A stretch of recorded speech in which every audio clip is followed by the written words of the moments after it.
Egunon, queridos patitos, vamos a abordar 5 ajustes en cuestiones de gestión, es decir, abordando esas 38 propuestas de que algo bueno se puede mejorar, como es referido al concierto económico, por Pedro Luis Uriarte Santamarina.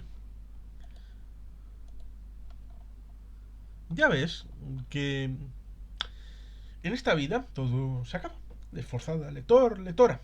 Ojo, no te preocupes que no me vas a dar ahora por largarte un discurso filosófico en plan Aristóteles. Lo que se está acabando es quizá tu capacidad de resistencia, pues te has tragado ya en esta parte del libro las 10 recomendaciones de carácter político, las 6 sugerencias hacendísticas, los 7 apuntes para una mejor defensa del concierto, las 4 líneas de mejora en los fundamentos del mismo y las 6 propuestas para mejorar su difusión. Increíble.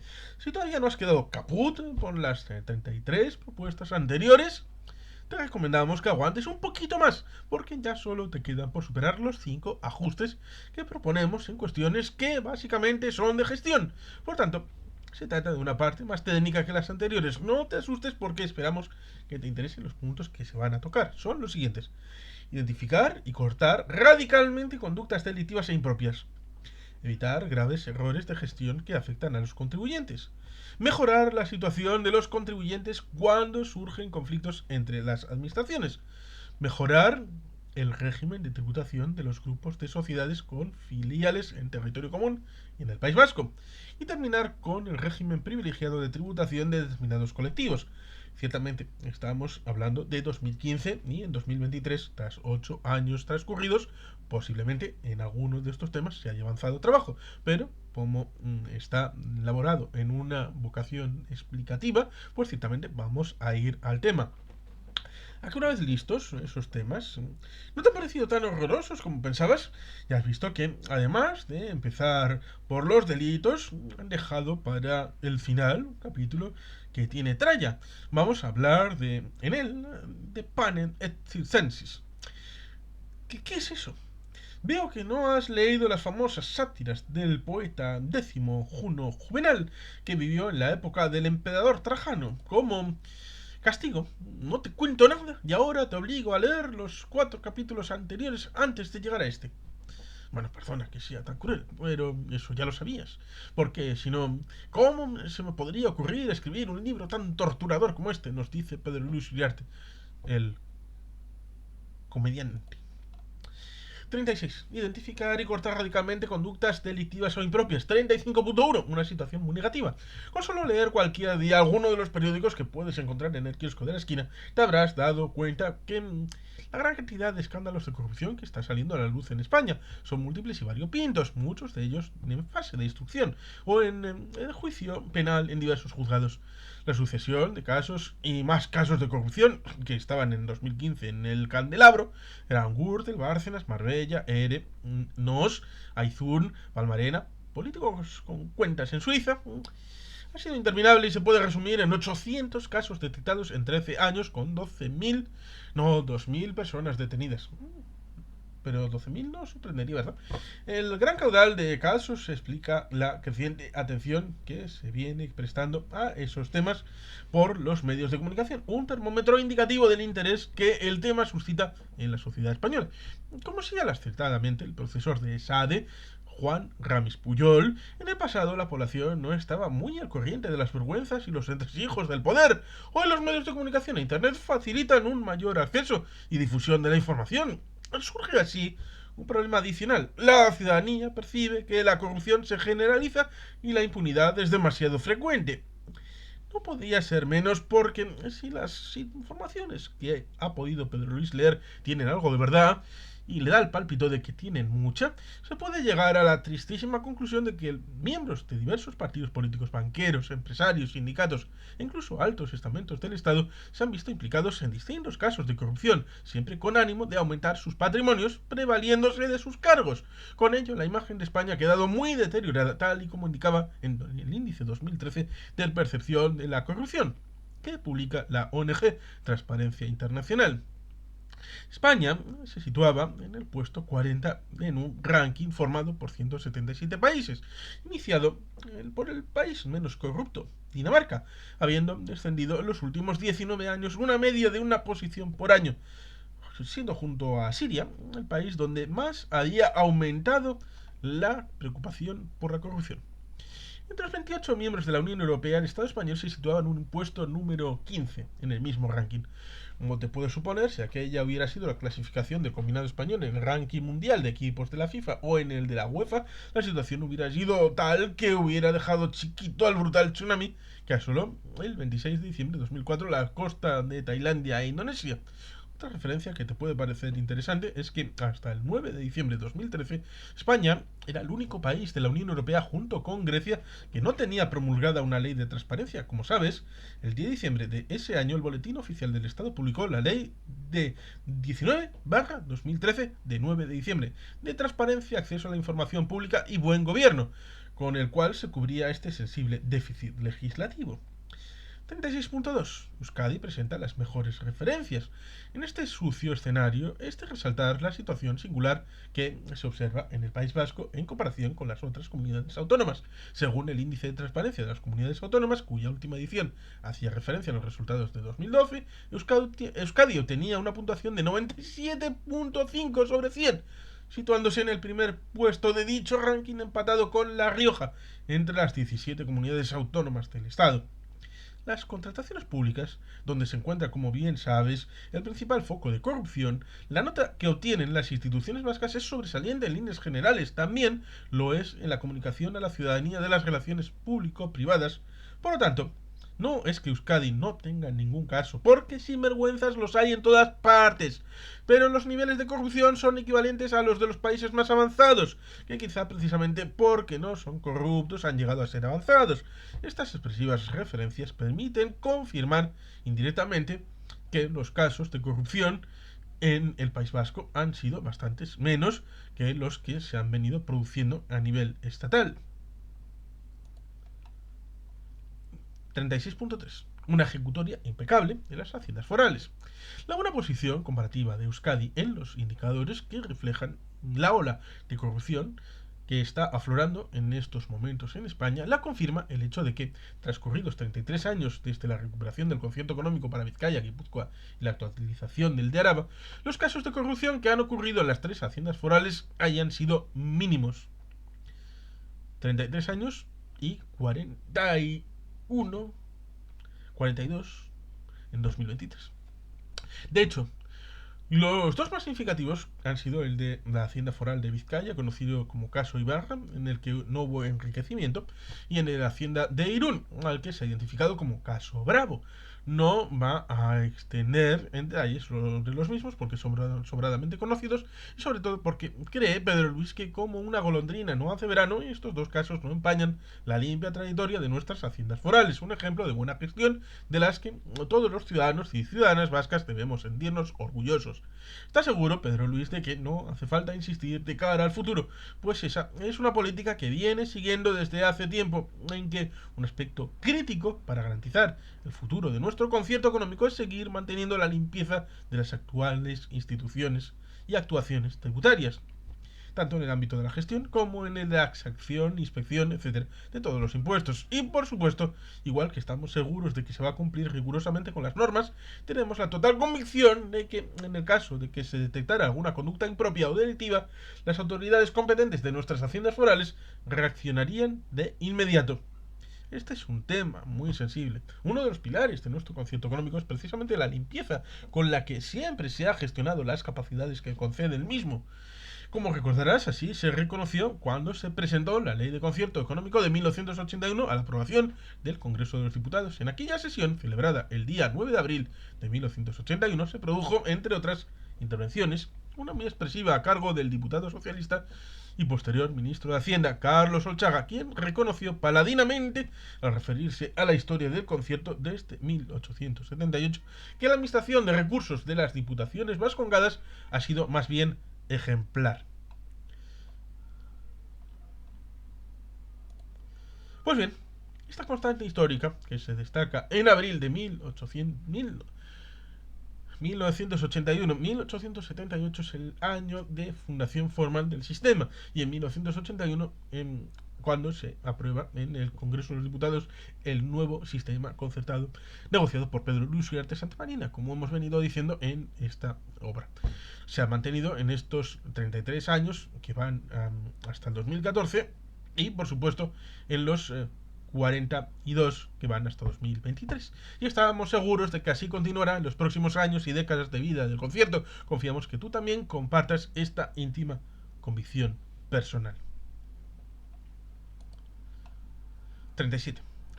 Evitar errores graves de gestión que afectan a los contribuyentes.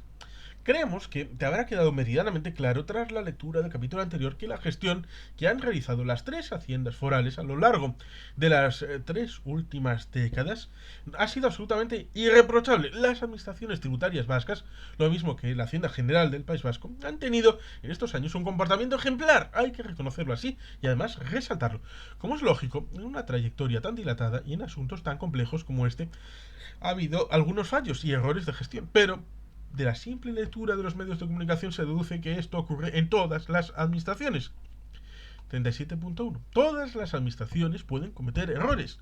Para que veas que esto es así, te vamos a recordar 3 casos que, por la notoriedad que han tenido, posiblemente conocerás muy bien. El primero de ellos se refiere a la noticia que surgió en junio de 2013, cuando el Ministerio de Hacienda reconoció que hubo un error en la imputación de una serie de transmisiones de inmuebles, nada menos que 13 en distintos años, a la infanta Cristina, como consecuencia de que la información que recibió la agencia tributaria estaba atribuida a un DNI que coincidía sorprendentemente con el de la infanta, pese a que este lleva el número 14. No 14 millones, 14 a secas. Para tratar de justificarse de alguna forma, el Ministerio de Hacienda explicaba en su nota que la agencia tributaria remite un volumen de información ingente que en ocasiones afecta a miles de datos y a varios años, y para ser remitida en plazos muy breves. No sé qué pensarás tú, pero Pedro Luis, que tiene un DNI con el número 14 por delante, seguido de otros 6 dígitos correspondientes, le resulta increíble que no llame la atención a nadie la transmisión de 13 fincas distintas de un titular con un número tan inusual del DNI como el 0000014, que lleva 6 ceros antes del 14. Extraño, ¿no? En paralelo, también se conoció que la titular del DNI número 12, que resultó ser la infanta Elena, también había recibido recientemente una multa de tráfico por no llevar en regla los papeles de un tractor, debido a un fallo a la hora de tomar los datos de un control rutinario de documentación de la Guardia Civil en Valladolid. La infanta Elena con un tractor. Tras estos errores reales, saltó otra noticia a los medios de comunicación el 21 de noviembre del año 2013, en la que se informaba del cese fulminante de la jefa adjunta de control tributario y aduanero de la Oficina Técnica de Grandes Contribuyentes del Ministerio de Hacienda, pues había opuesto al recurso de que la compañía mexicana Cemex, una de las multinacionales más grandes del mundo en el sector cementero, había presentado contra una sanción multimillonaria, 450 millones de euros, que le había impuesto la agencia tributaria. El escándalo aumentó cuando se supo que a la salida de esta inspectora le sucedió la dimisión del propio responsable de la Oficina de Grandes Contribuyentes, y otras 2 personas más presentaron su dimisión para mostrar su respaldo a la decisión de la trabajadora. Con todo ello, la Organización Profesional de Inspectores de Hacienda, IHE, denunció la intromisión de ciertos criterios ajenos a los técnicos y de voluntades distintas a la de los órganos encargados de decidir los expedientes tributarios. La agencia tributaria dio una explicación en clave de reestructuración del departamento. Que existían errores entra dentro de lo que es normal en la administración, en toda administración, porque todos los humanos se equivocan, y para resolver este tipo de situaciones están los tribunales y específicamente los de la jurisdicción contenciosa administrativa. Quizá tú hayas padecido alguno y por ello podrás confirmar lo anterior, con más conocimiento de causa que nosotros. 37.2. Una situación negativa en Euskadi. Tratando de encontrar algún lugar en la ejecutoria ejemplar de las haciendas forales en los últimos 42 años, la última cuestión que podría ponerse en el debe de las mismas es el famoso tema de las vacaciones fiscales, que hemos comentado en detalle en otro capítulo de este libro. Por lo tanto, no vamos a extender en el mismo, sobre todo teniendo en cuenta que las haciendas forales partieron en esta cuestión con la absoluta necesidad de abordar un proyecto que permitiera lograr una recuperación de la economía. vasca, pues en el año 1993, 12 años después de la recuperación del concierto económico, estaba en una situación crítica. Y lo mismo ocurría en el año 1996, cuando se aplicaron las nuevas medidas de apoyo fiscal. Las haciendas forales, además de perseguir un objetivo imprescindible desde la perspectiva de la grave situación de Euskadi, actuaron de buena fe. Además de lanzar el proyecto de ayudas, contaban con la opinión del comisario de competencia, Karel van Miert, en relación con los instrumentos de fomento de la inversión que se pusieron en juego, y esta no fue negativa. Tercer término, las haciendas forales y los contribuyentes que luego resultaron afectados tuvieron la mala suerte, vamos a echarle la culpa al destino, de que en medio del proceso de ayudas a la inversión cambió la política de la Comisión Europea en este campo, que pasó de ser permisiva a muy estricta, al considerar como ayudas de Estado apoyos que hasta entonces se habían concedido con toda normalidad, como es el caso en el que este tema que nos ocupa, de políticas similares desarrolladas por España, Francia, Bélgica, que no tuvieron ningún tipo de problemas con la Comisión Europea. Por todas estas desgraciadas circunstancias se pudo producir un error de cálculo que tuvo consecuencias muy negativas para los contribuyentes afectados y una pérdida de reputación para las haciendas forales y por extensión para el concierto y para Euskadi. Una verdadera pena que puede tener un reflejo pecuniario doloroso, pues como recordarás, la recomendación de la abogada Eleanor Sharpson fue la que se impusiera una sanción a España de 50 millones de euros, que finalmente quedó en una cuantía menor, pero que hubo que pagarse. 37.3. Una negativa experiencia que no se volverá a repetir. No está de más recordar que problemas como el de las vacaciones fiscales no solamente le han ocurrido a las empresas vascas, sino a muchas otras que han vulnerado lo que la Comisión considera principios de libre competencia.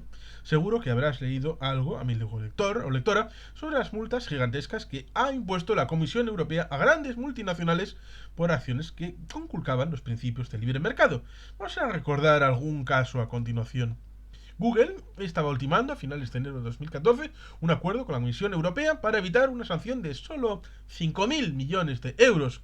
¿Ha salido bien? Son 5.000 millones, es decir, 1.000 veces más que la de las vacaciones fiscales, por bloquear búsquedas en su competidor de su motor. En diciembre de 2013, la Comisión Europea impuso una multa de 1.700 millones de euros, sí, 1.700 millones de euros, a 6 grandes bancos internacionales a los que acusó de manipular los tipos de interés de referencia Euribor y Libor. Y según se ha conocido, el 2 de abril de 2014, el Tribunal de Justicia de la Unión Europea ha dejado visto para la sentencia de la sesión celebrada el día anterior sobre la sanción de 151,8 millones de euros que impuso la Comisión Europea a la multinacional española Telefónica el 4 de julio de 2007. Como puedes suponer, todas estas grandes corporaciones estaban muy bien asesoradas legalmente por bufetes de abogados de primer nivel mundial, y sin embargo tropezaron en la misma piedra que lo hicieron en muchísima menor medida nuestras haciendas forales.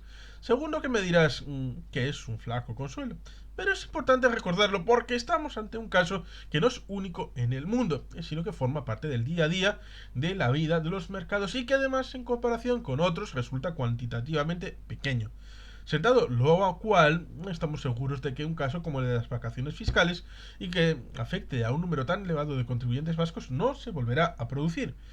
Además de que ha sido una dura lección los graves inconvenientes causados a centenares de empresas. Está claro que, teniendo en cuenta que hay una serie de entidades y comunidades autónomas que siguen con especial atención cualquier tipo de movimientos que realicen las haciendas vascas, la política de fomento de la inversión tendrá que ser cuidadosamente valorada antes de ponerse en juego cualquier tipo de apoyo a las empresas, porque la espada de Damocles de las instancias comunitarias que vigilan la competencia están ya permanentemente colgadas sobre las cabezas de las haciendas forales y de los propios contribuyentes vascos.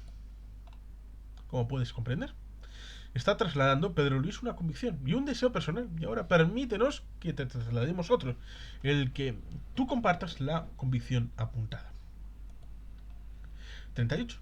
Mejorar la situación de los contribuyentes cuando surgen conflictos entre las administraciones.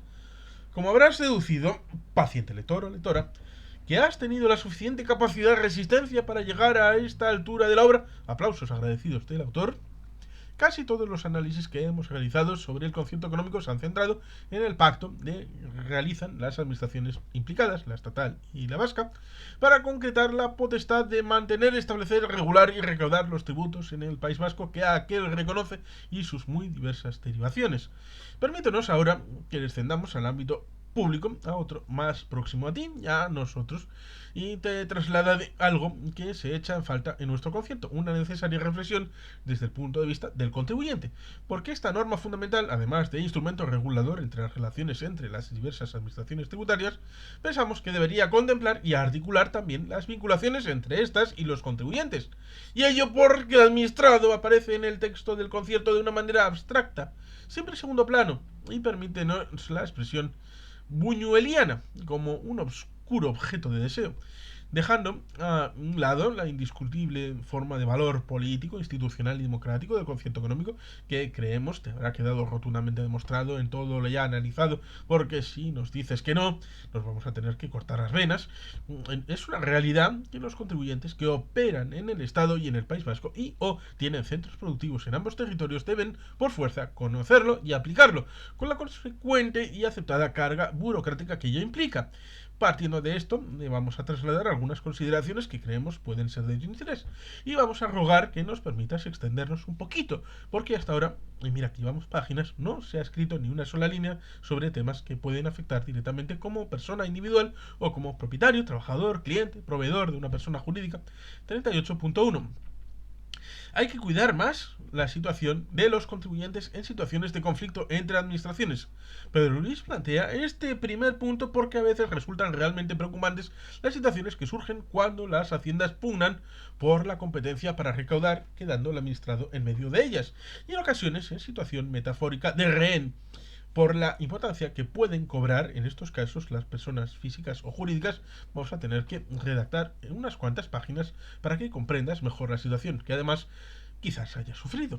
En el ámbito que estamos comentando, cualquiera de los muchos buenos profesionales dedicados al noble arte de asesorar en el campo de fiscalidad te podría enumerar una gran cantidad de casos reales en los que una administración deniega al contribuyente la devolución del IVA por declararse incompetente o de la devolución del IRPF por entender que no es residente en su territorio, o que le deniegan la devolución acumulada pendiente de aplicación que se transportan al cambiar de domicilio fiscal. O por activa te comentaremos que una amplia casuística de requerimientos o liquidaciones realizadas a contribuyentes que ya declaran y pagan por el mismo concepto a otra administración. Por desgracia, en estos casos el contribuyente se ve obligado a peregrinar de una a otra hacienda solicitando la devolución de lo que le corresponde o suplicando que no le corresponde que le cobren otra vez por lo que ya ha pagado. Escritos, gestiones y en muchas ocasiones un muro de incomprensión burocrática con sensibles perjuicios económicos más o menos importantes y en todos los casos pérdida de tiempo. Y todos sabemos y asumimos que el tiempo es oro. Bueno, en caso de Pedro Luis, dada la edad que tiene, se ha convertido ya en platino. Todo esto no es bueno para el concierto y por ello debe analizarse, encauzarse y resolverse cuanto antes, porque es posible y deseable. Quiere Pedro Luis dejarte claro que no es tan ingenuo como para ignorar que algunas de estas distorsiones tienen su origen a veces en comportamientos malintencionados de los propios contribuyentes y que deliberadamente escogen declarar ante la administración equivocada con el ánimo de tributar menos. Pero ahora está pensando en la gran mayoría de los que actúan de buena fe, y se ven involuntariamente metidos en un proceso kafkiano. Ya habrá otro momento de hablar de los malos más adelante. No te preocupes, que no vamos a olvidarnos de ellos. 38.2. Las normas de protección del contribuyente en el concierto pueden ser suficientes. Te anticipamos que es cierto que el concierto económico contiene normas que protegen a los ciudadanos de estas indeseables situaciones. Y Pedro Luis lo acepta parcialmente, aunque en su modesta opinión resultan insuficientes. Vamos a ver 3 de estas normas, haciendo una breve y respetuosa valoración crítica de las mismas. La primera de ellas se refiere al resultado de inspecciones que benefician a otras administraciones. En estos supuestos, que no sabemos si te habrá ocurrido, artículo 19.2 segundo del párrafo del concierto económico indica lo siguiente: si como consecuencia de las actuaciones inspectoras resultase una deuda a ingresar o una cantidad a devolver que corresponda a ambas administraciones, el cobro o el pago correspondiente será efectuado por la administración actuante sin perjuicio de las compensaciones que puedan aquellas procedan. Los órganos de la inspección competente comunicarán los resultados de las actuaciones al resto de las administraciones afectadas. Antes de que plantees la pregunta, se te dirá que idéntico párrafo se repite en el artículo 29.6, letra B, segunda, referido al IVA. Como acabas de leer, este supuesto queda acotado a que actúe la inspección, no se refiere a la gestión del impuesto, solo cuando, como consecuencia de su actuación, resulte a pagar o a devolver correspondiendo el resultado a ambas administraciones. Pero seguro que ya te habrás preguntado, ¿qué pasa si tras esa inspección una de las administraciones entiende que todo le corresponde a ella y nada a la otra administración? Observa, por favor, que en este artículo dice que los órganos de la inspección competente comunicarán los resultados. O mucho nos equivocamos, o esto quiere decir que ya ha habido un acta levantada previamente y probablemente una liquidación pactada. ¿Y si luego la otra administración no está de acuerdo o no acepta la parte que le correspondería? En definitiva, parece efectivamente que este precepto protege al administrado, pero debe admitirse que lo que hace en determinados casos, y no en todos, ni mucho menos. B. La segunda de las normas que quería poner en tu conocimiento se refieren a las proporciones de reparto de tributación, tras comprobaciones. En este campo, el artículo 19.4 del concierto establece lo siguiente: las proporciones fijadas en las comprobaciones por administración competente surtirán efectos frente al sujeto pasivo en relación con las obligaciones liquidadas, sin perjuicio de que las con posterioridad a dichas comprobaciones se acuerden con carácter definitivo entre ambas administraciones. De nuevo, para tu satisfacción, idéntico párrafo se repite en el artículo 29.6, letra B, cuarta, referido al IVA. No sé qué opinarás, pero a nosotros nos parece que tampoco es muy tranquilizador este precepto. Además de que para entenderlo hay que ser un auténtico lince. Pedro Luis, desde luego, lo ha tenido que leer varias veces para poder interpretar su sentido. Y después de lograrlo, su conclusión es clara: ningún administrado podrá considerar este precepto un paraguas protector ante las pugnas que a veces surgen entre las haciendas. Como habrás observado, los dos artículos que se acaban de citar se refieren a casos muy concretos y solo abarcan al ámbito del impuesto sobre sociedades y del IVA. ¿Qué ocurre con los otros tributos y otras situaciones? Sin respuesta. C. La letra y última, la tercera y última de las normas que contiene el concierto para la protección de los ciudadanos se refiere a los conflictos de competencia y prescripción. La línea de actuación en estos supuestos viene establecida en el artículo 66.2. Es un artículo dedicado a las funciones de la Junta Arbitral que dice lo siguiente: cuando se suscite el conflicto de competencias, las administraciones afectadas lo notificarán a los interesados, lo que determinará la interrupción de la prescripción y se abstendrán de cualquier actuación ulterior. Los conflictos serán resueltos por el procedimiento que reglamentariamente se establezca, en el que dará audiencia a los interesados.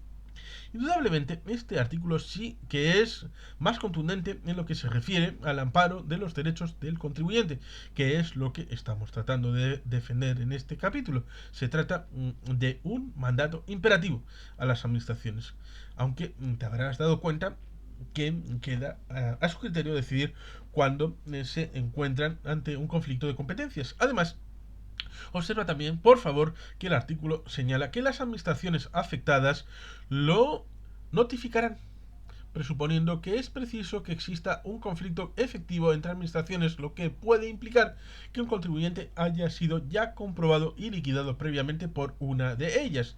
En definitiva, tampoco esta regla es suficientemente clara y desde luego consideramos que no conlleva una protección real e indudable para el lector o lectora que está leyendo con gran espíritu de sacrificio este libro. Lo reiteramos, te mereces un premio. 38.3. Una norma foral que podría servir de referencia. Puede ser que la norma más útil para la defensa de los contribuyentes cuando sean víctimas de la doble actuación de las haciendas la encontremos precisamente fuera del concierto económico, en concreto en la norma foral general tributaria de Araba, cuyo artículo 61.8 indica lo siguiente: el ingreso de la deuda de un obligado tributario se suspenderá total o parcialmente sin aportación de garantías cuando se compruebe que por la misma operación se ha satisfecho a la misma u otra administración una deuda tributaria o se ha soportado la repercusión de otro impuesto siempre que el pago realizado o la repercusión soportada fuera incompatible con la deuda exigida y además, en este último caso, el sujeto pasivo no tenga derecho a la completa deducción del importe soportado indebidamente. Para tu información y por si se te ha planteado una duda existencial, un artículo idéntico a este que acabamos de transcribir figura en la Ley General Tributaria Estatal, el 62.9. Es evidente que este precepto es más rotundo y claro que los que se ha comentado anteriormente y que tiene un ámbito más amplio que el previsto en las normas comentadas del concierto económico. Por esa razón, Pedro Luis se atreve a proponer que dicho texto o alguno similar debería incorporarse en una hipotética nueva revisión del concierto económico, pues no solo es en sí mismo totalmente lógico, sino que su ubicación en él evitaría la tentación de albergar que no es aplicable citado conflicto de competencias surge en una de las administraciones vascas, las haciendas vascas y la estatal. Pero para que veas hasta dónde alcanza esta problemática, tampoco este artículo es definitivo ni totalizador en la defensa del contribuyente. Por ejemplo, ¿qué ocurre con las devoluciones dado que este artículo únicamente contempla el supuesto de ingreso de la deuda? 38.4. A modo de conclusión, los buenos contribuyentes no deben sufrir los conflictos entre administraciones. Terminamos ya, para no dar más vueltas a este asunto. Creemos que estarás de acuerdo con nosotros, después de todo lo anterior, en que el contribuyente sometido al concierto económico necesita estar totalmente a salvo de las descoordinaciones que puedan surgir entre las administraciones, por no hablar de estar a cubierto de las posibles pugnas que surjan entre ellas. Queremos volver a insistir en que los casos que es necesario proteger no son escasos ni raros supuestos de laboratorio, y por eso nos hemos atrevido a plantear este tema en esta obra. Se trata de situaciones de verdadera desprotección de los administrados que no encuentran la forma de obtener su devolución o de evitar un doble pago por la incomprensión del sistema. Ya habría que evitarlo. Además, aunque no es su misión decirles a los negociadores del concierto lo que deben pactar para establecer y potenciar dicho amparo en el futuro texto de concierto económico, ni mucho menos al legislador, dado que Pedro Luis es un modesto ciudadano de a pie, sí cree que puede sugerirles con la debida humildad que la protección que defiende, con la que desearía estés de acuerdo, debiera recogerse como un principio general más del concierto económico, tal y como están recogidos los de colaboración, coordinación, armonización fiscal, etcétera, que se ha comentado anteriormente. En última instancia, se trataría de arbitrar y establecer algo así como un principio paraguas, en cuya virtud las administraciones en estas situaciones en las que la actuación del contribuyente ya está declarada ante una de ellas se coordinen previamente a cualquier actuación respecto al administrado, si se acepta lo anterior solo cuando las mismas hubieran acordado la tributación aplicable actuaría respecto al contribuyente. Seguro que te has dado cuenta de que lo que defiende Pedro Luis es una actuación a posteriori del pacto, no antes de. Más arriba ha hecho referencia a los contribuyentes aprovechatequis, por supuesto, y para evitar que los contribuyentes defraudadores se beneficien de esta presunción de inocencia, deberían ser informados de la tramitación del expediente para que aleguen cuando estimen oportuno. Llegado el caso, deberían ser sancionados debidamente si su tributación ante la hacienda equivocada era más ventajosa o alternativamente se debería tomar cualquier otra cautela que evite actitudes deliberadas de defraudación y que paguen justos por pecadores.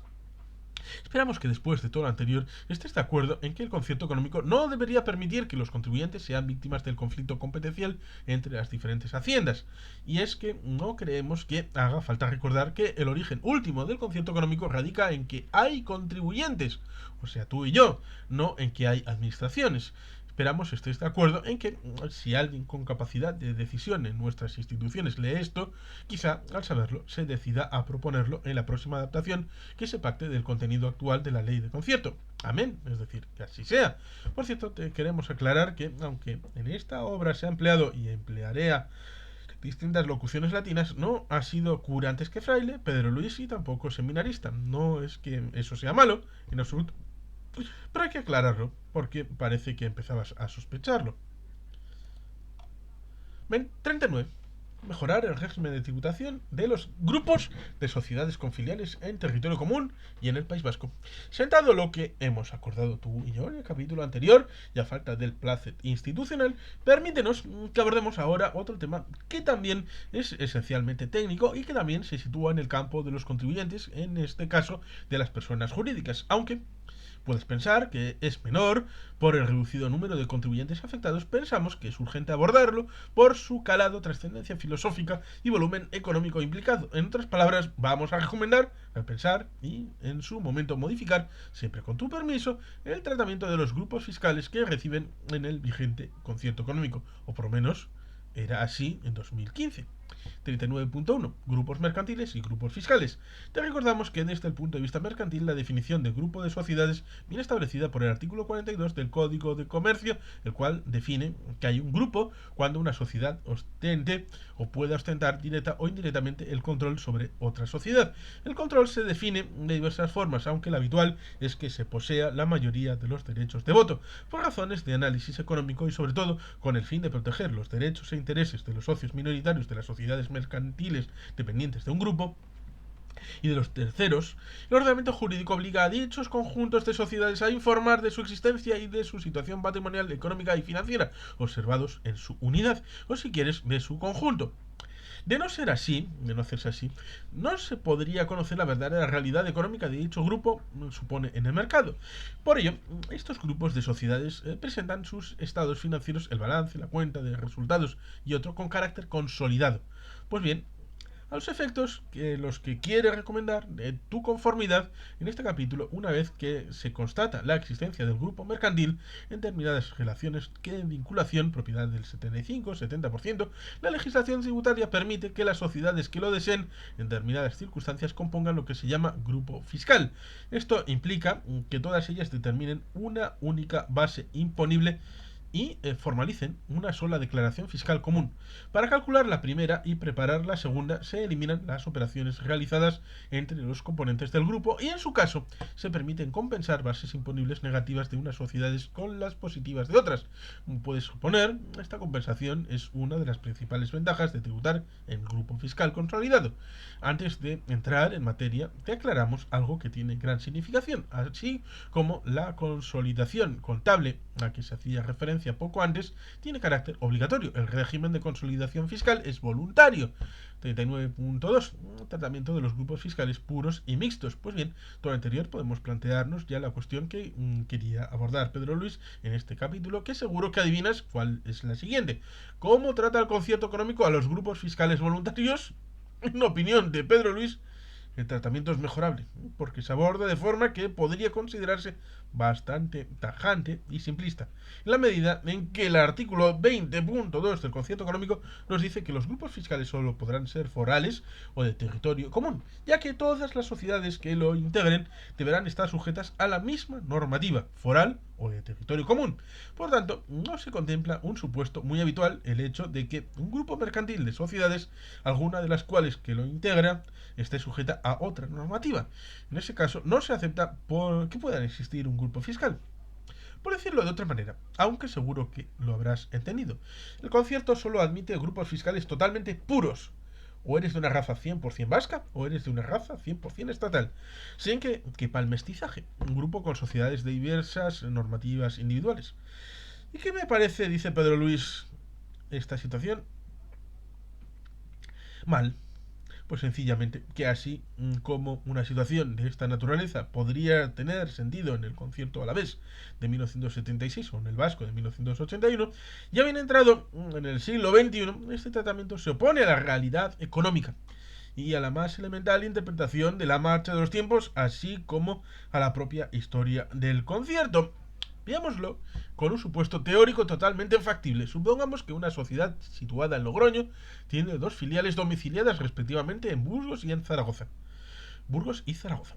Como en este ejemplo todas las sociedades están sometidas a norma individual estatal, dicho grupo se puede consolidar bajo normativa estatal. Supongamos ahora que otro grupo que es competencia del primero, en el que la sociedad dominante situada en Vitoria-Gasteiz y sujeta a normativa foral tiene dos filiales, situadas también en Burgos y Zaragoza, que están sujetas a normativa estatal. Este grupo económicamente idéntico al anterior no se puede consolidar. ni con normativa estatal ni con normativa vasca, y ello puede representar una grave desventaja competitiva. No te pienses que está defendiendo solo a las dos sociedades vascas, eh, pues el perjuicio eh, puede ser el mismo. En el caso contrario, un grupo vasco que se puede consolidar porque todas las sociedades están sujetas a normativa foral frente a un grupo que no puede hacerlo al estar integrado por sociedades de normativa estatal y vasca. Y ahora puedes hacer todas las variaciones que quieras entre dominantes y filiales vascas, estatales, y observarás que no cabe la consolidación si todas ellas no están sujetas a la misma normativa, con el perjuicio potencial que ello puede conllevar. Mientras escribes todo esto, se produjo el estreno el 14 de marzo de 2014 de una película española dirigida por Emilio Martínez Lázaro y titulada Ocho apellidos vascos. El protagonista es un señorito andaluz que no ha tenido que salir jamás de su Sevilla natal para conseguir lo único que le importa en la vida: beber fino, tomarse gomina en el pelo, ir al partido de Herbeti y, por supuesto, la mujer. Todo cambia cuando conoce a la primera chica que se le resiste a sus encantos. Amaya, una vasca auténtica. Decidido a conquistarla, se traslada a un pueblecito de las Vascongadas, donde se hace pasar por vasco para conseguir que le haga caso. Adopta el nombre de Anchón, seguido de 8 apellidos vascos que seguro que no has oído en la vida: Arguiñano, Igartiburu, Erenchun, Gabilondo, Urdangarín, Otegui, Zubizarreta y Clemente. Con todo lo anterior, ya te has dado cuenta de que la película está llena de topicazos relacionados con los andaluces y los vascos, pero a pesar de ello, o quizás por ello, ha tenido un gran éxito en su estreno. Pues bien, la vida real, fiscal, el andaluz nunca se habría podido casar con la vasca, ni la vasca con el andaluz. Solamente se hubieran podido casar con personas que hubieran tenido 8 apellidos vascos como ella, u 8 apellidos andaluces como él. Como puedes ver, el cine resuelve los problemas que todavía no ha podido resolver el conflicto. 39.3, un problema detectado desde hace tiempo. Lo curioso es que esta situación en la redacción de la ley 38.1997 del 4 de agosto, anterior a la vigente, se solucionaba este tema permitiendo consolidar a empresas sometidas a normativa diferente, vasca o estatal, aunque para estos casos el grupo mixto se imponía que la normativa aplicable al grupo fuera en todo caso la administración estatal. Evidentemente aquella solución no era la idónea para Euskadi, pero muestra que el concierto económico no tiene problema técnico alguno en admitir la existencia de los grupos fiscales mixtos. La redacción actualmente vigente ha evitado que duda cabe este gesto imperialista del Estado, de manera que la competencia vasca y estatal quedan en pie de igualdad. Esto es importante desde la perspectiva recaudatoria vasca, pero como otras veces puede suponer perjuicios para el contribuyente que observa, sin acabar de entenderlo muy bien, que cada administración defiende su fuero. Como en esta situación los que salen perjudicados y perdiendo son los grupos mixtos, a los que no les es permitido consolidar, nos permitimos sugerir que se valore si no está contraviniendo la propia filosofía del concierto económico, en la medida en que innecesariamente se puede estar vulnerando el artículo 3, apartado C. Lo dice Pedro Luis porque estos grupos mixtos les produce efectos discriminatorios con menoscabo de sus posibilidades de competencia empresarial y de distorsión en la asignación de recursos, que, como sabes, son cuestiones totalmente prohibidas en los principios inspiradores del concierto económico que Pedro Luis mismo negoció en persona. 39.4. Planteando una posible solución explicada en situación existente y el problema que origina a algunos contribuyentes, cree Pedro Luis que con buena voluntad por ambas partes se podría encontrar una solución que vas a permitirnos que trate de explicar a continuación. Piensa que si el concierto económico regula mediante los llamados puntos de conexión, ya has oído hablar en ellos en esta obra, la normativa aplicable y la proporción en que deben tributar las empresas individuales que operen en territorio común y foral, podría establecerse unos puntos de conexión que específicamente regulen la normativa aplicable a los grupos fiscales mixtos. Para ello, podrían tomarse en consideración, como ya se hace con las empresas a nivel individual, el domicilio fiscal de la sociedad dominante y el volumen de las operaciones realizado en los diferentes territorios común o foral, y transponer al grupo fiscal los puntos de conexión de las empresas individuales. Pero más allá de las soluciones técnicas que deben adoptarse, para lo que las administraciones gozan de muy cualificados profesionales con un conocimiento muy superior al de Pedro Luis y por supuesto al mío, lo que proponemos de nuevo con humildad es que se acepte que el vigente concierto económico no contiene una solución óptima para esta cuestión. Por ello, y teniendo en cuenta que las interrelaciones económicas van creciendo, debería encontrarse una solución que fuera satisfactoria para la administración vasca y para la estatal, y también para estos grupos mixtos de sociedades cada vez más numerosos, porque la realidad económica va por donde va. Confiamos en que la propuesta que se hace te haya parecido también a ti coherente y que, como se pedía en el capítulo anterior, apoyes también esta para que las instituciones vascas la valoren como se merece y la planteen en la próxima revisión de la ley de concierto si juzgan que tiene sentido. 40. Terminar con el régimen privilegiado de tributación de determinados colectivos, tras haberte expuesto nada menos que 37 recomendaciones para el futuro del concierto económico. Nos aseguramos que estarás al borde de la aniquilación. Lo sentimos de verdad, apreciado lector, lectora.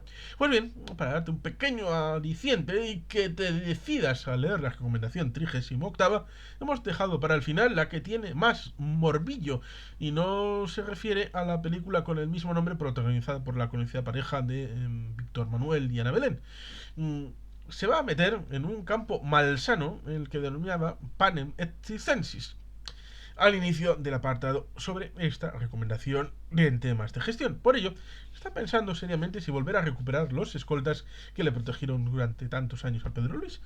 Te puedes suponer que no era por miedo a los acreedores, sino por algo mucho más grave que hemos tenido que soportar muchas personas, dice Pedro Luis en el País Vasco. 40.1. A vuelta con el panem et circensis. Estás de ascuas para saber qué quería decir unas líneas antes con esa alocución latina. Te aclara de nuevo que no ha sido ni cura ni seminarista. Como ha apuntado entonces, esta frase se contiene en la sátira 10 del poeta romano Juvenal, y con ella pretendía mostrar su desprecio por la decadencia de sus contemporáneos al aceptar la práctica de un gobierno que, para mantener tranquila a la población u ocultar hechos controvertidos, provenía a las masas de alimento, panem, es decir, pan, y entretenimiento de baja calidad, circensis, es decir, circo o espectáculo. Pues bien, en esta época de profunda crisis económica y social, con las circunstancias gravísimas que ha originado, en cierto modo, se ha pretendido utilizar al fútbol para cumplir esta noble misión de ofrecer entretenimiento barato y olvidarnos de las penurias. Todo ello se encuadra dentro de una tendencia que pretende incorporar al deporte como una parte sustancial de la denominada marca país, como señala un experto en estos temas, Yuri Morejón, politólogo y consultor de comunicación pública, en un interesante artículo publicado el 28 de septiembre de 2013. El debate que está sobre la mesa es antiguo y no excesivamente bien delimitado, frente a los que siguen defendiendo la idea del deporte como emblema de una subcultura de masas o como opio del pueblo. Emergen con fuerza aquellos que impregnan sus empresas de atributos o valores proyectados de manera especial por el deporte: liderazgo, superación, compromiso, identificación. Según señala este especialista en comunicación, el asesor político británico Simon Anholt afirma que cada nación tiene una marca, en el sentido de imagen, y esta imagen es extremadamente importante para su progreso y bienestar en el mundo moderno. Los países con una imagen positiva y potente pueden exportar mejor sus productos, su cultura y sus modelos. Y ahora te preguntamos, ante el deterioro de la imagen de España como modelo político, económico y financiero que se ha visto día a día en los medios de comunicación, ¿alguien puede defender de verdad que el deporte español, y muy especialmente el fútbol, crea una imagen positiva y potente que permite exportar mejor sus productos, su cultura y sus modelos? La verdad es que no lo creemos. Todavía creemos menos. Pasado del terreno de la teoría al de las simples realidades, vamos a contar algunas por si no las conoces y, por supuesto, sometiendo siempre a tu valoración. El fútbol genera en España, en aquellos momentos, 2015, alrededor del 2% del Producto Interior Bruto, lo cual es un elemento positivo y da trabajo en 2015 a 85.000 personas de forma directa. Pues bien, siendo esto positivo, tienes que saber también que el fútbol, según las noticias publicadas el 18 de octubre de 2013, mantenía una deuda entonces de 3.600 millones de euros. En otras palabras, reproducía miméticamente el modelo de sobreendeudamiento que ha llevado a España a la catástrofe. en el momento en el que los acreedores han decidido retirar los generosos créditos a bajo tipo de interés que vivieron coincidiendo hasta el año 2008 a la economía española. Tras esa lógica decisión económica se inició la crisis más grave que ha padecido España en los tiempos modernos como la consecuencia de pérdida de millones de puestos de trabajo. Pues bien, cuando existe una actividad sobreprotegida, por emplear una expresión suave, a la que no se le están aplicando los mismos criterios competitivos que al conjunto de la economía, y muy especialmente a las empresas, las familias y las personas, al permitírsele mantener endeudamientos por encima de toda lógica, es preciso denunciar esa situación. Al parecer, los dos clubes de fútbol más poderosos, hablamos de 2015, que sin duda te sonarán, pues se trataban del Real Madrid y del Fútbol Club Barcelona, mantenían deudas en torno a los 900 millones de euros, lo cual no les impidió realizar fichajes estratosféricos como el de Bale, 100 millones de euros declarados, o de Neymar, otro tanto declarado y no declarado, con las consecuencias que tuvo de esa no declaración para el propio club y para su entonces presidente. Tras esos dos clubes, nos encontraríamos con el Atlético de Madrid, en el momento que escriben estas líneas, en septiembre-octubre de 2015, encabezada la Liga. Mantenía una deuda de 549 millones de euros. El Valencia, que declaraba unas deudas de 382 millones. El Villarreal, que declaraba unas deudas de 267 millones. El Español de Barcelona, 188 millones, el Zaragoza 152 millones, etcétera, etcétera, etcétera. Los clubes vascos en aquella época mantenían una deuda de 79 millones de euros. En el caso del Athletic Club de Bilbao, 69 millones en el caso de Osasuna y de la Real Sociedad tras superar un concurso de acreedores, 59 millones de euros en 2015. No sé si te sonará el nombre de Uli Hoeneß, el presidente del poderoso Bayern de Múnich, el equipo campeón de Europa en aquellos momentos. Pues bien, ese señor en el año 2014 dio su expresiva opinión sobre esta situación con unas palabras que traducidas del alemán decía más o menos lo siguiente: para mí es el colmo, es impensable. Pagamos cientos de millones de euros a España para que salgan de la mierda y luego los clubes se eximen de pagar la deuda. Esto no puede ser así.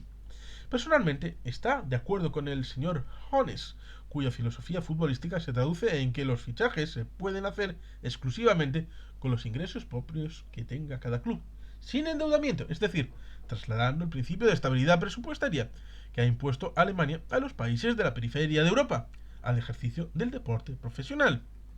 Y lo que son las cosas, parece como si Dios castigara sin palo porque tras estas acertadas manifestaciones se ha sabido el 14 de marzo de 2014 que este señor, poderoso presidente de un no menos poderoso club de fútbol alemán, campeón de Europa, va a tener que entrar en la cárcel para cumplir una condena de 3 años y 6 meses de prisión como consecuencia de que defraudó a la hacienda alemana, y por eso lo traemos a colación, un total de 27,2 millones de euros a través de especulaciones bursátiles desde una cuenta de Suiza.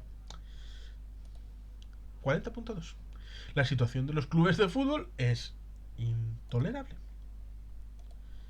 Pues bien, siendo todo ello grave, lo es más aún si tienes en cuenta que parte de las deudas que mantienen los clubes son deudas con la hacienda estatal de administración tributaria.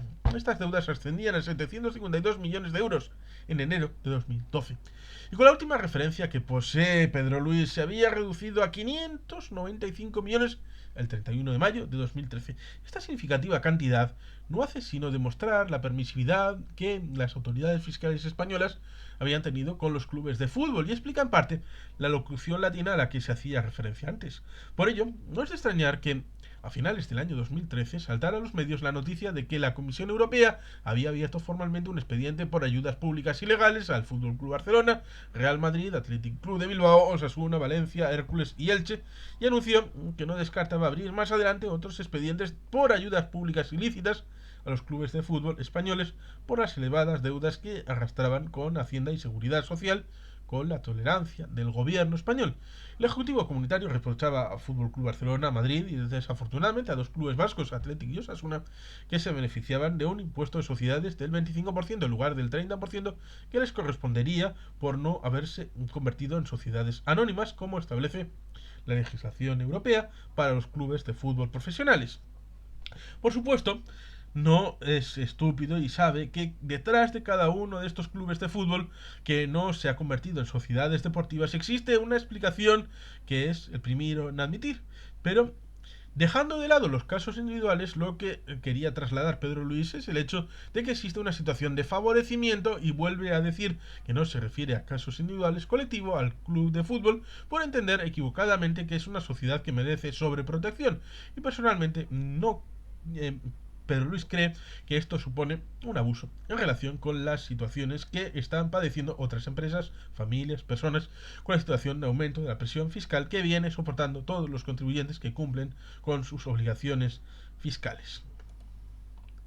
40.3. La situación de los jugadores de fútbol no era aceptable.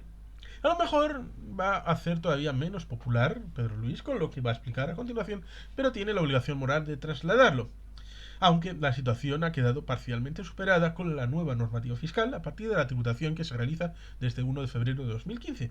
Después de tan misteriosa introducción, seguro que estarás preguntándote, pero ¿qué me va a contar ahora este autor tan pesadote y qué le ha dado de repente por meterse con el deporte rey? Pues mira, va a trasladarnos que personalmente Pedro Luis consideraba escandaloso que existieran determinados colectivos de contribuyentes que disfrutaban de ventajas fiscales que la sociedad consideraría absolutamente intolerables en el caso de otras personas. Se refiere específicamente a la tributación de los deportistas profesionales. Se te ha puesto los ojos como platos, ¿no? En el caso de los futbolistas, que es más llamativo, este colectivo privilegiado disfrutaba del tratamiento como renta irregular de sus ingresos, lo cual suponía que pagaban a la hacienda foral la mitad que otros contribuyentes que pudieran ganar lo mismo que ellos. No sé si estabas enterado o enterada de que España, durante unos años, consiguió atraer a numerosos futbolistas destacados gracias a la concesión de numerosos beneficios fiscales que estaban amparados por la Ley 35/2006, que era conocida como Ley Beckham, en base a la cual los deportistas extranjeros que fichasen por clubes españoles tributaban como no residentes. En otras palabras, pagaban impuestos al tipo general fijo del 24%, muy por debajo del máximo del 43% que se aplicaba entonces a los contribuyentes residentes con rentas superiores a los 120.000 euros y del 45% para quienes ganasen más de 175.000 euros. Cree Pedro Luis que este sistema perverso cayó porque provocaba grandes diferencias entre deportistas españoles y extranjeros. Así, por ejemplo, el mítico Raúl, delantero centro del no menos mítico Real Madrid, pagaba sus impuestos al 45%, mientras que su compañero de filas, David Beckham, el que dio nombre a la ley, lo hacía al 24% durante los 6 primeros años de su residencia en España. El gobierno de Rodríguez Zapatero, contra la oposición radical de los clubes de fútbol, reformó la ley Beckham estableciendo que a partir del 1 de enero del año 2010, aquellos deportistas que ganasen más de 600.000 euros anuales pasaban a tributar al 43% en el IRPF, en tanto que el resto lo seguirían haciendo al 24%, lo cual no estaba nada mal. Además, la medida no tenía efecto retroactivo, por lo que las grandes estrellas, como pueden ser Cristiano Ronaldo, Benzema, que todavía seguían jugando en el Real Madrid y que contaban con salarios infinitamente superiores a la cantidad señalada, podían seguir gozando de un régimen especial, es decir, pagando sus impuestos al 24%. Y ahora te preguntaba directamente a ti, mirándote a los ojos, Pedro Luis, aunque seas muy aficionado al fútbol, ¿esto te parece justo? Puedes contestarle lo que desees y respetaremos tu opinión, pero si quieres que diga Pedro Luis la suya, te dirá que parece radicalmente injusto. Además, que esta ventaja, que en lo que se refiere a Euskadi, va a ir desapareciendo desde la fecha antes citada, esos ingresos están blindados por los clubes respectivos, lo cual significa, porque esta mala práctica sigue teniendo plena vigencia, por lo menos en 2015, que a estos profesionales no les afectan en absoluto los cambios que se puedan producir en la presión fiscal, porque sorprendentemente ellos cobran un salario neto, es decir, después de impuestos. Por lo tanto, nos encontramos con un colectivo de personas que, además de disfrutar de una serie de ventajas absolutamente increíbles en su vida personal, las que se deducen de su enorme popularidad, por ejemplo, y que venían pagando la mitad, como mucho, de lo que les correspondería, siguen sin aportar al esfuerzo de solidaridad que estamos haciendo tú y yo. Y muchos como nosotros, pues todos nosotros tendremos que poner sobre la mesa más euros para afrontar la situación de crisis como la que vivimos en estos momentos. En el caso de estos muchachos privilegiados, los muchísimos euros que ganan siguen intactos en su bolsillo y la solidaridad con una crisis que parece no va con ellos la practica el propio club.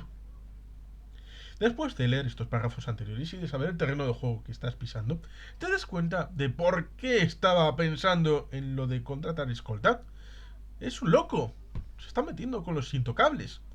Además, tras la reciente reforma fiscal que entró en vigor el 1 de enero de 2014, se ha permitido, como territorio común, que los contratos que estaban en vigor en esos momentos siguiesen manteniendo su tributación anterior.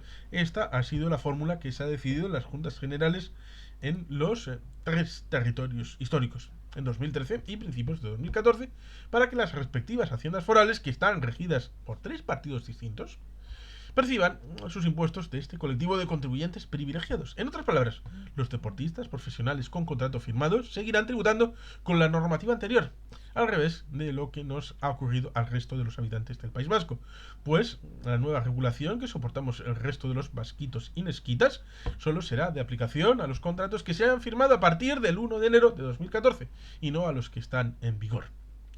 Si hacemos caso de las noticias periodísticas publicadas, al parecer todos los partidos políticos están de acuerdo o al menos no rechazan una decisión de esta naturaleza, lo que no deja de ser sorprendente cuando la presión fiscal que existe en otros colectivos ha aumentado sensiblemente. 40.4.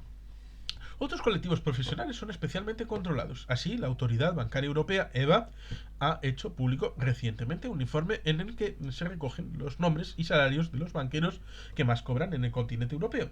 En ese informe que se ve que en España había un centenar de directivos de banca que ganaron en 2012 más de 1 millón de euros anuales, lo que les situaba en quinto lugar entre los países europeos, precedido de un líder en estas materias, el Reino Unido, con 2.714 banqueros con una percepción superior a 1 millón de euros anuales, Alemania con 212, Francia con 177 e Italia con 109.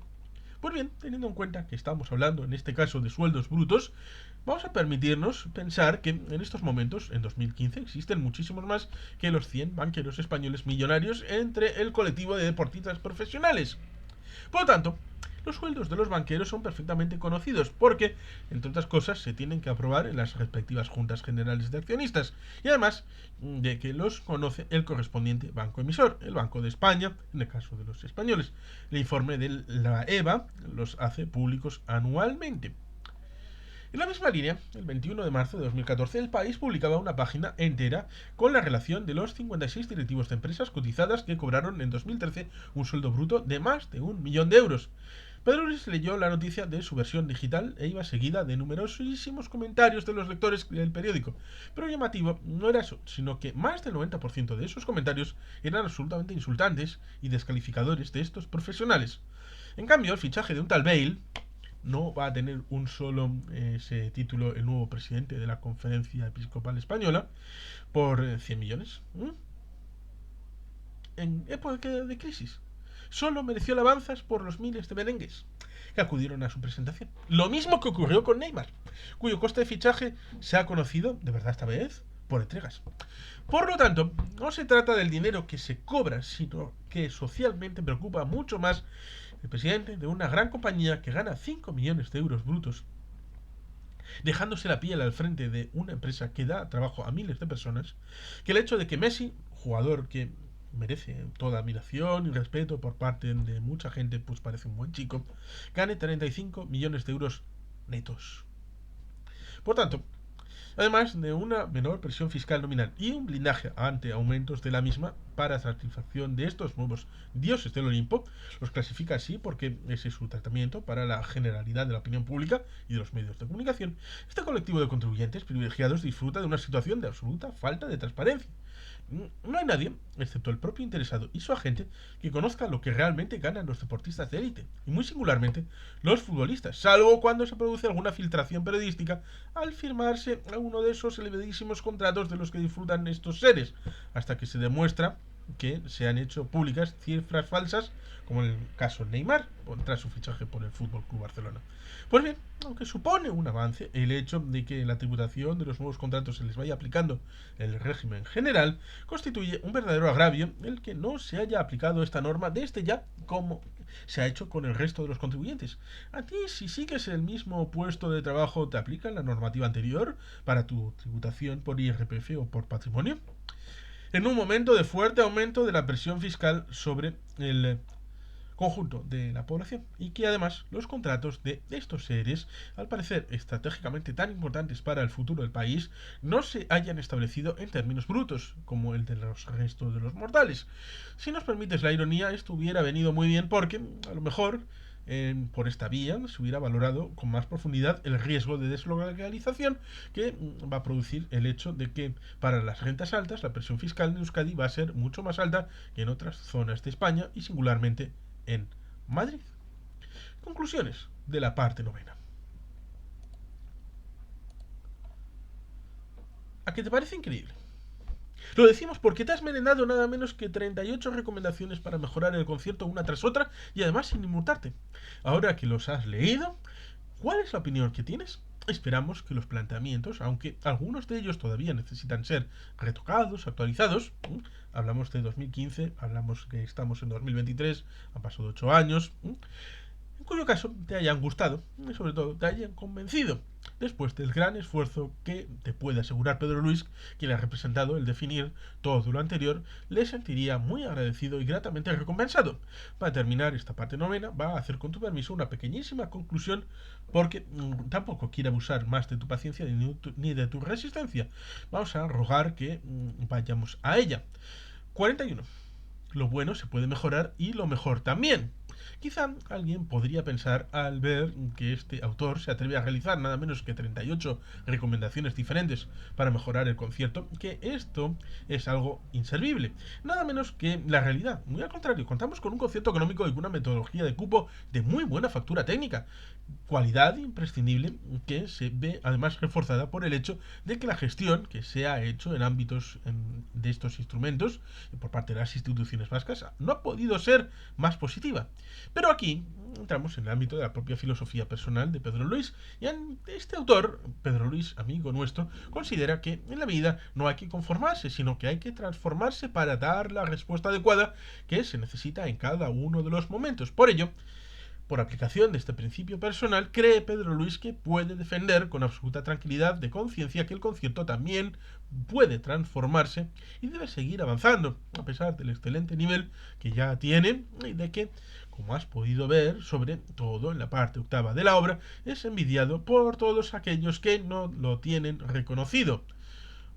Por lo tanto, partiendo de ese supuesto, te tenemos que manifestar que, como titulaba este capítulo, lo bueno se puede mejorar y lo mejor también se puede ser mejorado. Y esa es la razón, por esta razón, precisamente por lo que nos hemos atrevido a hacer estas sugerencias que has conocido de carácter político, hacendístico, de fortalecimiento del concierto, de mejora de sus fundamentos, de ampliación de su difusión e incluso en cuestiones de gestión.